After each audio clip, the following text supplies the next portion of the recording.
ছিল এটা, ইয়া হাইয়ুন ইয়া কাইয়ুম বিরহমাতিকা আস্তাগীথ। আল্লাহর হাবিব এটাকে খুব পছন্দ করতেন, এই দোয়াটাকে রাসূল সব সময় তার আমলের মধ্যে এই দোয়াটা রাখতেন।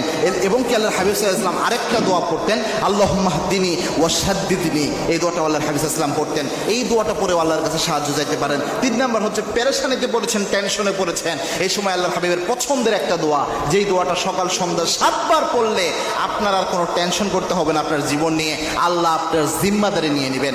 এবং কি আল্লাহর হাবিব সাল্লাল্লাহু আলাইহি ওয়াসাল্লাম জানিয়েছেন, কোনো ব্যক্তি যদি 7 বার সকালে 7 বার সন্ধ্যায় পড়তে পারে, হাসবি আল্লাহু লা ইলাহা ইল্লা হুয়া আলাইহি তাওয়াক্কালতু ওয়া হুয়া রাব্বুল আরশিল আযীম, এই দোয়াটা পড়লে আল্লাহর হাবিব সাল্লাল্লাহু আলাইহি ওয়াসাল্লাম জানিয়েছেন ওই ব্যক্তির কোনো পেরেশানি নাই, টেনশন নাই।